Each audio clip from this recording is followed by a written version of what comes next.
How are you? Okay, so at the end of this week's episode, Julia kind of like kicks Barbie to the curb and slams the door slams in his face. So not tonight, honey. I have a headache. I like to think he chose to walk away. Is what happened. All right. Can you talk a little bit about like what the status of the relationship kind of going forward is? Yeah, I think it's interesting. It's the first time that our characters are having ideological differences. I think that part of the big question is always, but you've only known each other for like 3 weeks. The dome came down, he killed your husband. There was like all this madness that happened. Right. But the thing that really facilitated these two people coming together in such an intense way in such a short time was they're in an impossible situation, an unfathomable situation. The stakes are really high, and everything is different in a heartbeat.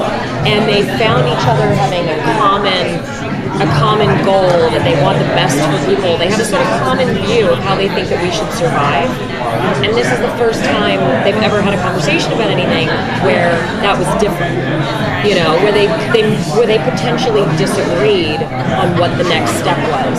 So I think it's the two of them coming face to face with going like, oh, wait a minute, I thought we were together. Like, we never talked about this. What is this? But I think it's also, as in life, things get misunderstood and intentions get blurred. I think Barbie's reasoning in the moment for the choice that he made seemed at first like he was signing on to this extermination plan. But the time in reality, it was that old adage of keep your friends close, your enemies closer. He wanted to see what Jim and them were up to, and couldn't exactly tell her in the moment. As things happen in our little show, they happen so fast that he has not had a chance to kind of explain that's coming.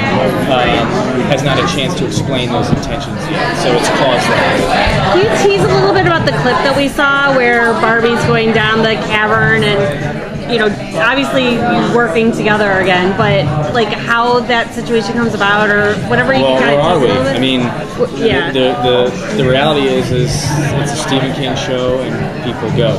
And there's nothing saying that I finished out the rest of the year. So we'll have to see where that leads. But it's certainly on face value. It doesn't seem like it ends very well for Barbie. But can you tease a little bit why they're there?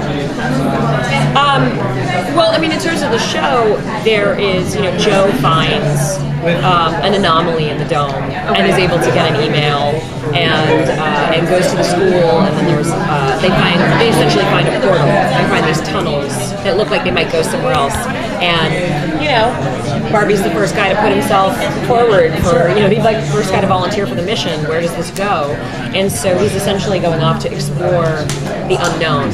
As far as we know at this point, there's no way out of the dome, and this looks to be the first sign that we've had that there's something else, that there's a way out maybe, and so it's like somebody's got to go first and find out what that is. So he's the first guy to go into the darkness and see what that is. Can you talk a little bit about Julia and Jim and how they're going to be butting heads and sort of the general reaction of the rest of the townspeople? Are they leaning more one way or the other? Yeah, I think,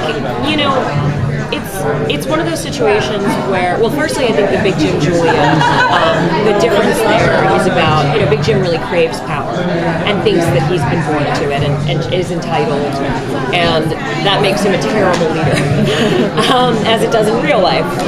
And Julia has been given a position of power, but is reluctant, which I think makes her more pragmatic and more cautious and a better leader. The problem is she won't do what he is willing to do to get power and to keep it. So it keeps fluctuating because it's like he'll play the dirty game and win everybody back, and she plays clean, and then maybe it sways to her because the dome has some influence and it's trying to right things. But it's like playing cards with the devil. It's like you feel like you're never gonna win. And so that it's an interesting thing to watch that play out. We saw last season that Julia was crowned the monarch. So does that come back up again in this season at all, or was that kind of when she got rid of the egg? Was that kind of the end of that? kind of story? It's interesting. It's actually, I feel like there's two things going on simultaneously in the show. One is the immediate, each episode, the immediacy, and the other is the long game of the mythology. And so there are some things, and I think Julie being crowned the monarch falls into this category, where that's something that is definitely a factor, and you'll have flavors of it, but what it really means in the long run takes a backseat to some of the newer problems, and then it's sort of in the long game mythology.